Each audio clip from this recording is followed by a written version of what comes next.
FC academy को मैं चंदन कुमार आप सबको स्वागत करता हूं। FC academy. हम लोग सिलोजिज्म्स के पार्ट डिस्कस कर रहे थे, 2 पार्ट ऑलरेडी डिस्कस हो चुके हैं। आज हम लोग थर्ड पार्ट और छोटे से टॉपिक पे चलेंगे जो कि चेन रूल है। सिलोजिज्म बहुत इंपॉर्टेंट रोल है और जो स्टेटमेंट्स बहुत ज़्यादा हो जाते हैं तब इनडायरेक्ट मेथड्स को हेल्प करने के लिए चेन रूल का मदद लिया जाता है। अब हम लोग चलते हैं डायरेक्ट चेन रूल के ऊपर। ठीक है, चेन रूल में क्या होता है, कुछ रूल्स एंड रेगुलेशंस फॉलो करने होते हैं, बहुत आसान होते हैं चेन रूल्स। अब देख लीजिए, पहले चेन रूल डिस्कस कर लेते हैं क्या होता है, फिर हम लोग चेन रूल के एग्जाम्पल से उसको बहुत बेहतर तरीके से समझ सकते हैं। चेन रूल आपको ये बता रहा है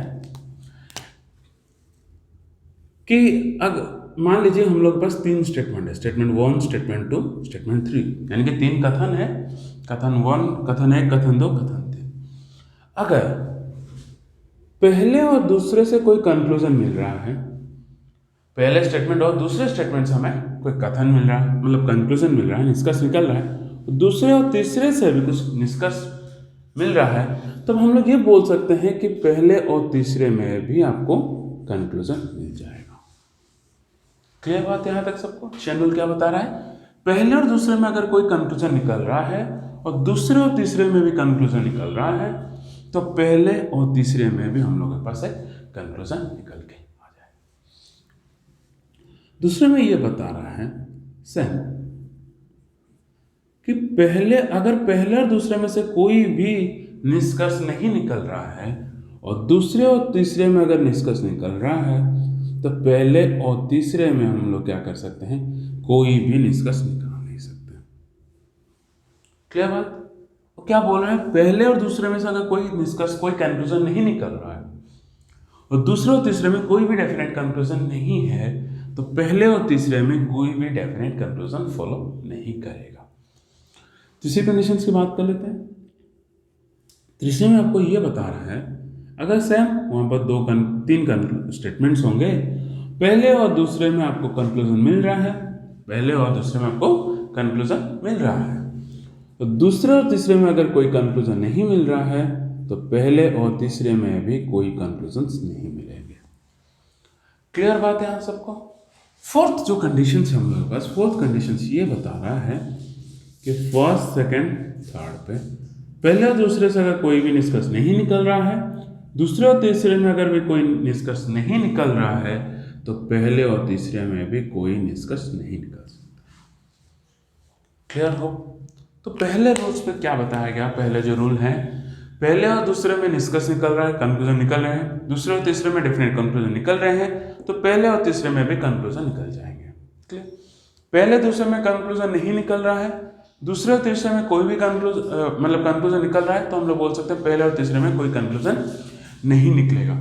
पहले और दूसरे में कंक्लूजन निकल रहा है, दूसरे और तीसरे में कंक्लूजन नहीं निकल रहा है, तो पहले और तीसरे में भी कोई कंक्लूजन नहीं निकलेंगे। तो पहले दोनों में कोई कंक्लूजन नहीं है, दूसरे और तीसरे में कोई कंक्लूजन नहीं है, तो फर्स्ट और थर्ड के बीच में कोई भी कंक्लूजन नहीं होंगे। क्लियर? आई होप सबको यहाँ तक बात क्लियर हो गया होगा। क्लियर? फिर चलते हैं उसका जो बेसिक और 2 रूल्स होते हैं। रूल नंबर 2 आपको ये बोलता है, अगर फर्स्ट, सेकेंड और थर्ड अगर पहला वाला कंक्लूजन पॉजिटिव है, दूसरा वाला कंक्लूजन पॉजिटिव है, अगर पहला वाला कंक्लूजन पॉजिटिव है, दूसरा वाला पॉजिटिव है और तीसरा वाला भी पॉजिटिव है, यानी कि अगर तीनों कंक्लूजन्स पॉजिटिव होंगे, तो मेरा फाइनल कंक्लूजन भी क्या हो जाएगा, पॉजिटिव हो जाएगा। अगर पहला कंक्लूजन पॉजिटिव, दूसरा कंक्लूजन पॉजिटिव, तीसरा कंक्लूजन पॉजिटिव, तो पहले से अगर तीसरा का रिश्ता निकल रहा होगा तो हमेशा वो एक पॉजिटिव कंक्लूजन दे रहा होगा। क्या बोलने की कोशिश कर रहा है वो, अगर पहला वाला पॉजिटिव, दूसरा वाला पॉजिटिव और इन दोनों के बीच में कंक्लूजन निकल रहे हैं, दूसरा पॉजिटिव, तीसरा पॉजिटिव और इन दोनों के बीच में कंक्लूजन निकल रहे हैं, तो फर्स्ट से थर्ड जो कंक्लूजन निकलेगा वो कैसा कंक्लूजन होना चाहिए, एक पॉजिटिव कंक्लूजन होना जरूरी है। अगर यहाँ पर बात करें फर्स्ट, सेकेंड और थर्ड, मान लेते हैं पहला वाला पॉजिटिव है, दूसरा वाला नेगेटिव है, तीसरा वाला अगेन पॉजिटिव है, पहला पॉजिटिव, दूसरा नेगेटिव, तीसरा पॉजिटिव। हम लोग मान लेते हैं कि पहला और दूसरे के बीच में जो कंक्लूजन निकल रहे हैं और दूसरे और तीसरे के बीच में भी कंक्लूजन निकल रहे हैं। तो पहले और तीसरे के बीच में कैसा कंक्लूजन रहेगा? एक नेगेटिव कंक्लूजन रहेगा। पहले और तीसरे के बीच में कैसा कंक्लूजन रहेगा? एक नेगेटिव कंक्लूजन रहेगा। फिर अगर बोलेंगे फर्स्ट, सेकंड और थर्ड पे, अगर पहला वाला नेगेटिव है, दूसरा पॉजिटिव है, तीसरा पॉजिटिव है, पहले और दूसरे में कंक्लूजन निकल रहे हैं, दूसरे और तीसरे में भी कंक्लूजन निकल रहे हैं, तो हम बोल सकते हैं पहले से तीसरे के बीच में एक नेगेटिव कंक्लूजन फॉलो आउट कर रहा होगा। क्लियर बात है सबको? ये नेगेटिव होगा, पॉजिटिव नहीं, नेगेटिव होगा। पहले और तीसरे में क्या होगा? एक नेगेटिव कंक्लूजन फॉलो कर रहा होगा। क्लियर बात? तो मैं यहाँ पर एक चीज़ बोल सकता हूँ कि अगर सारे स्टेटमेंट मेरे पॉजिटिव हैं, ओके, मैं ये बोल सकता हूँ if all statements are positive, अगर सारे स्टेटमेंट पॉजिटिव होंगे then final conclusion should be positive, should be positive. देखिए, अगर सारे कंक्लूजन पॉजिटिव हैं, सारे स्टेटमेंट्स अगर पॉजिटिव हैं, तो उनके में जो फाइनल कंक्लूजन बन रहा होगा वो एक पॉजिटिव कंक्लूजन ही बन रहा होगा। यहाँ पर देखिए, अगर कहीं पर भी एक नेगेटिव है, कहीं पर भी एक नेगेटिव हो जाता है, तो जो फाइनल कंक्लूजन बनेंगे वो कैसा बनेंगे? Negative conclusion. If there is a negative conclusion, negative statement, then final conclusion would be negative. I hope यहाँ तक आपको सब बात समझ में आ गया होगा। क्या बताने की कोशिश कर रहे थे कि हम लोग कि अगर सारे स्टेटमेंट पॉजिटिव आ रहे हैं तो फाइनल कंक्लूजन अगर एग्जिस्ट करता है तो पॉजिटिव में एग्जिस्ट करेगा। अगर इनमें से कोई भी एक स्टेटमेंट नेगेटिव हो जाता है, इनमें से कोई भी एक स्टेटमेंट नेगेटिव हो जाता है और फर्स्ट और थर्ड के बीच में अगर रिलेशन एस्टैब्लिश हो रहा है, यानी कि कंक्लूजन निकल रहे हैं, तो हमेशा एक नेगेटिव कंक्लूजन निकलेगा। क्लियर? चलो, और एक वाइटल इंपॉर्टेंट रोल की अगर बात करें,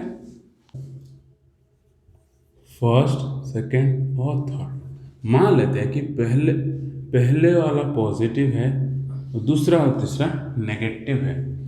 ध्यान पे रखें, अगर पहला वाला पॉजिटिव है, दूसरा और तीसरा नेगेटिव है, तो एक चीज़ हमेशा ध्यान रखना, अगर कहीं पर भी दो नेगेटिव साइन आ जाते हैं, अगर कहीं पर भी आपके पास दो नेगेटिव साइन आ जाते हैं, तो 1 से लेकर 3 के बीच में नो कंक्लूजन, यानी कि कोई भी रिजल्ट हम लोग को नहीं मिल सकता। क्लियर? आई होप यहाँ तक आपको बात समझ में आ रहा होगा। उसी तरह अगर यहाँ पर ऐसे लिखें 1 2 3, अगर ये वाला नेगेटिव, ये पॉजिटिव, ये नेगेटिव हो, अगेन यहाँ पर सेम चीज़ हम लोग बोलेंगे कि 1 से लेकर 3 के बीच में नो रिजल्ट, कोई भी रिजल्ट नहीं निकलेगा।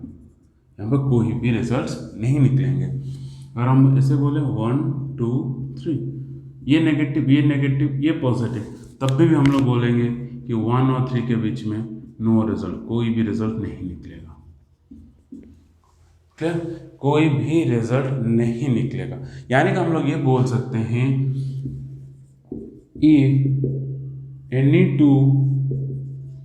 if any two statements are negative, अगर दो कथन नेगेटिव हो जाते हैं, अगर कोई भी दो कथन नेगेटिव हो जाते हैं, then there would be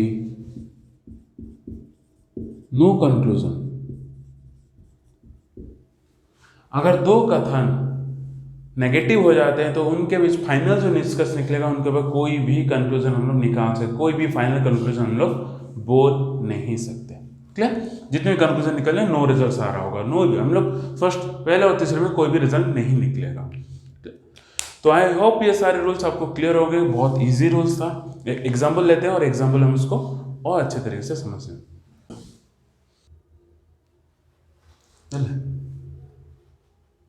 आइए अब एक एग्जाम्पल से इसको समझते हैं। अगर एग्जाम्पल्स में बात करें तो स्टेटमेंट हमें गिवन है all A are B, all B are C, all C are D. तो हमें पता है कि ऑल को देखकर हम लोग कैसे बोल सकते हैं कि एक पॉजिटिव है, ऑल को देखकर ये भी एक पॉजिटिव है, ऑल को देखकर ये भी एक स्टेटमेंट पॉजिटिव। तो पहले तीनों स्टेटमेंट्स क्या हो गए? पॉजिटिव स्टेटमेंट है।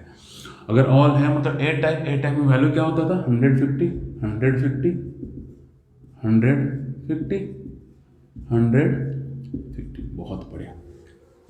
ओके, अगर आप कंक्लूजन्स को ध्यान में देखें, देखो कंक्लूजन कैसा, ए और डी के बीच में, ए और डी के बीच में, डी और ए के बीच में, ए इधर डी इधर, क्या पहले दोनों में कोई कॉमन है? हाँ कॉमन है। दूसरे और तीसरे में कोई कॉमन है? कॉमन है। तो हम लोग ए और डी के बीच में रिलेशन निकाल सकते हैं। ओके, तो ये जो तीनों हैं, ये जो तीनों हैं, ये कैसा है, ये तीनों ये चेन रूल फॉलो करेगा, rule follow, chain rule follow करेंगे। ओके, ये कैसे करेंगे?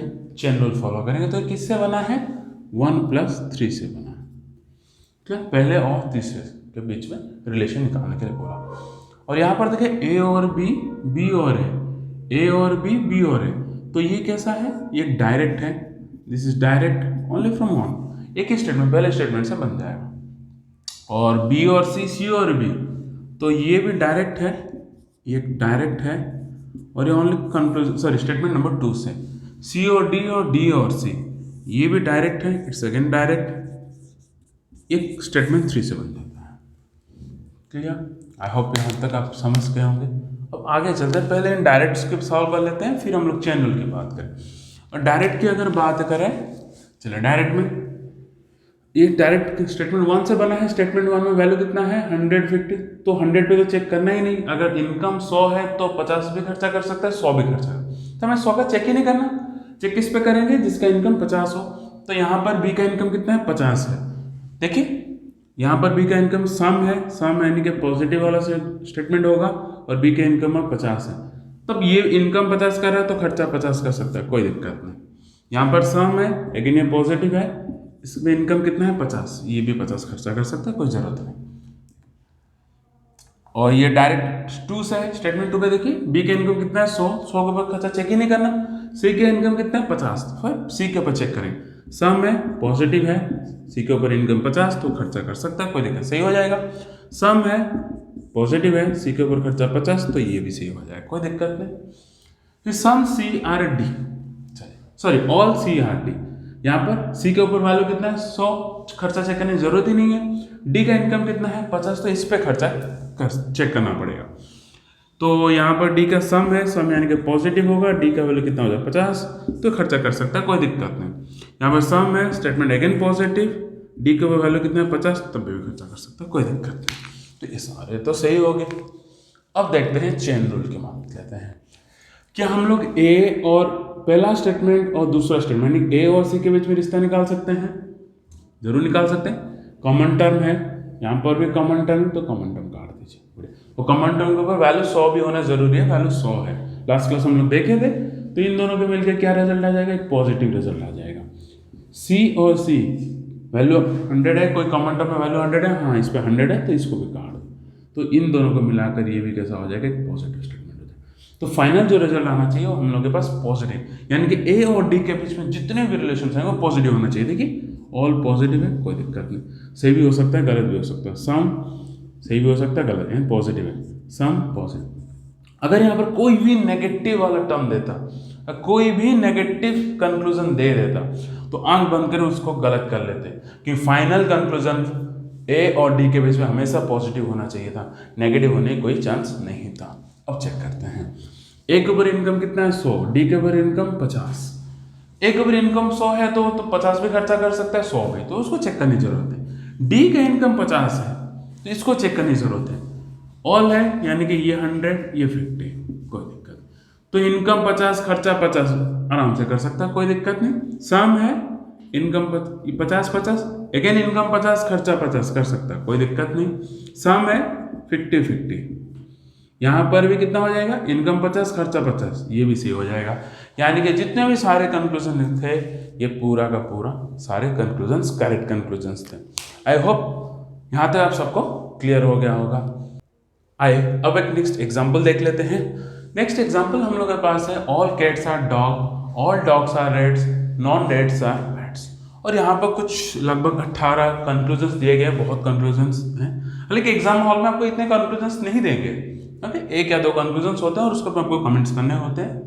4 तक भी जा सकते हैं कंक्लूजन, बट हम लोग जितने भी कंक्लूजन बन सकते हैं तो हम लोग बनाने की कोशिश किए हैं। अब देखते हैं इसको कैसे सॉल्व करते हैं, कौन कहाँ से आया है, वो सारी चीज़ें देख लेते हैं। पहले स्टेटमेंट की बात करें, स्टेटमेंट ऑल लिखा है, ऑल का मतलब पॉजिटिव स्टेटमेंट है, यहाँ पर ऑल लिखा है यानी कि एक पॉजिटिव स्टेटमेंट है, नॉन लिखा है तो एक नेगेटिव स्टेटमेंट हो गया। ऑल है तो वैल्यू क्या हो जाएगा 150, अगेन ये हो जाएगा 150, और नॉन है मतलब 100 100 वैल्यूज। क्लियर बात। अब कंक्लूजन्स की बात कर लेते हैं। देखिए कंक्लूजन्स पहले कैट और रेट के बीच में, कैट और रेट। अच्छा कैट और रेट है कहाँ पर, कैट रेट और कॉमन भी है कैट रेट। तो फर्स्ट और टू से आया, फर्स्ट और टू से कैट रेट। तो ये चार क्या आ जाएंगे आपके पास 1+2, पहले दोनों से बन के आए हुए हैं। क्लियर। चलिए अब देखते हैं डॉग बैट, बैट डॉग। देखिए डॉग और बैट कहाँ पर है, डॉग और बैट, रेट कॉमन भी है। तो ये कैसे बनेंगे, डॉग और बैट के बीच में जो रिलेशन बनेगा यहाँ से लेकर यहाँ तक, किसके बीच, स्टेटमेंट 2 और 3 को मिलाकर बनेगा। सॉल्व नहीं करें, बस हम दिखा रहे हैं कि कौन से स्टेटमेंट से मिलकर ये कंक्लूजन निकाले जा सकते हैं। अब यहाँ पर देखिए 10th में कैट बैट, ओके कैट और बैट कहाँ पर है, कैट यहाँ पर, बैट यहाँ पर। देखिए कॉमन है डॉग, रेट, तो ये कॉमन कैंसिल, कैट और बैट। तो ये जो आपके पास हैं 10 से लेकर 14 तक, ओके 10 से लेकर 14 तक, तो ये किससे बने होंगे, ये बना होगा 1+2+3, तीनों स्टेटमेंट को मिलाकर बना होगा। यानी कि तीनों स्टेटमेंट को मिलकर बना, तो कैसे यूज करेंगे, चेन रूल हम लोग यूज करेंगे। क्या यूज करेंगे, चेन रूल। अब 15 में देखते हैं कैट और डॉग के बीच में, 16 में डॉग और कैट के बीच में, कैट और डॉग, यानी कि ये दोनों डायरेक्ट आए ओनली स्टेटमेंट 1 से, डायरेक्ट कंक्लूजन से। डॉग और रेट, रेट और डॉग, ये कैसे आए हुए हैं, स्टेटमेंट 2 से आया हुआ है। क्लियर बात है यहाँ तक सबको। चलिए और भी हो सकता था, हम लोग रेट और बैट्स के बना सकते हैं, कोई दिक्कत नहीं, यहाँ तक डिस्कस करें। चलिए पहले हम लोग डायरेक्ट को देख लेते हैं, फिर हम लोग आगे एक एक करके सॉल्व करेंगे। चलिए डायरेक्ट की अगर बात करें, some dogs are rat, some rats are dog. चलिए तो ये बना है हम लोग के पास स्टेटमेंट 2 से। स्टेटमेंट 2 पे डॉग का इनकम कितना 100, रेट का इनकम 50 है। तो किस पे चेक करना है हमें, बहुत बढ़िया, रेट के ऊपर चेक करना है। तो रेट के ऊपर यहाँ पे देख ले, सम है पॉजिटिव है, कोई दिक्कत नहीं, रेट के ऊपर इनकम 50 है, सम है पॉजिटिव है, और रेट के ऊपर कितना इनकम कितना है 50। अगर ये इनकम 50 कर रहा है तो 50 खर्चा कर सकता है, कोई दिक्कत नहीं। यहाँ पर खर्चा कितना करे 50, तो ये दोनों से ही हो जाएंगे, कोई दिक्कत नहीं करेगा। ठीक है, क्योंकि रेट का इनकम 50 है और यहाँ पर रेट का एक्सपेंडिचर 50 है, यहाँ पर भी एक्सपेंडिचर 50, खर्चा 50 कर सकता है, कोई दिक्कत नहीं।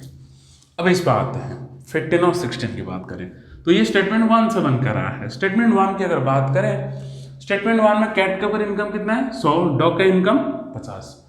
तो किसके ऊपर चेक करना है, डॉग के ऊपर चेक करना, बहुत बढ़िया। यहाँ पर देख लेते हैं, सम है पॉजिटिव स्टेटमेंट, डॉग के ऊपर इनकम कितना हो जाए 50, सम है इन पॉजिटिव स्टेटमेंट हो जाएगा और डॉग के ऊपर इनकम कितना हो जाए 50।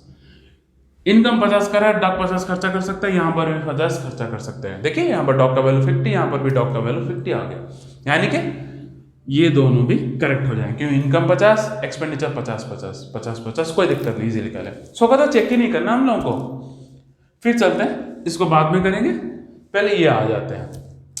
चलिए कंक्लूजन 1 से लेकर 4 तो कैसे बना है, 1 और 2 को मिलाकर, 1 और 2 को भी मिलाकर।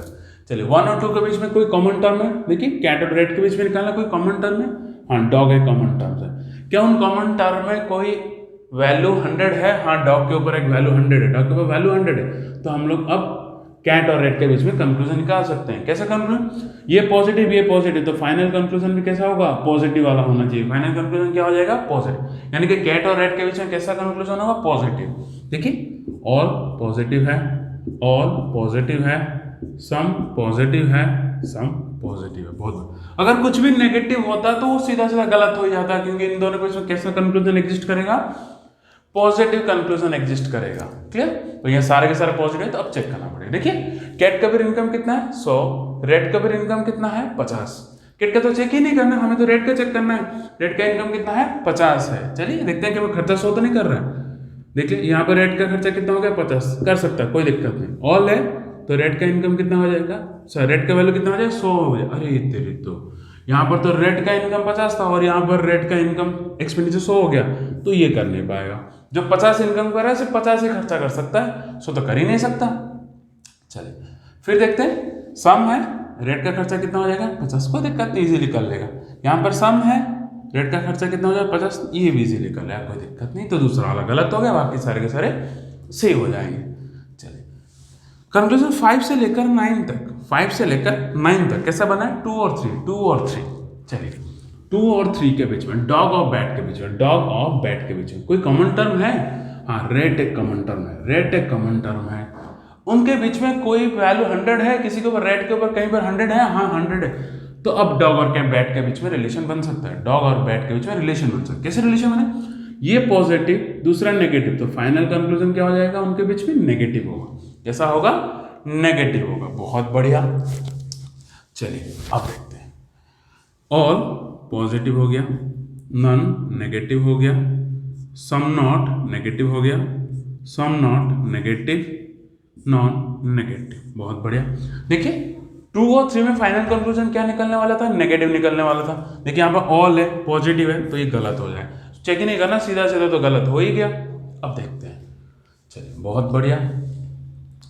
यहाँ पर अगर देखें, डॉग का वैल्यू कितना है 100, बैट का वैल्यू 100, डॉग का वैल्यू 100, बैट का वैल्यू 100, दोनों का इनकम तो 100 ही है, तो खर्चा कर ही सकते हैं 100, तो इसमें कोई दिक्कत नहीं, सारे के सारे करेक्ट हो जाएंगे, सारे के सारे करेक्ट हो जाएंगे। क्यों? अगर इनकम 100 है तो खर्चा चेक करने की जरूरत ही नहीं है, अगर इनकम 100 है तो हमें खर्चा करने की कोई जरूरत ही नहीं है, चेक करने की जरूरत नहीं, सारे के सारे करेक्ट हो गए। अब आता है ये वाला 10 से लेकर 14 तक, ये सबसे जो चेन रूल है 10 से लेकर 14 तक चेन रूल के बेस पे है।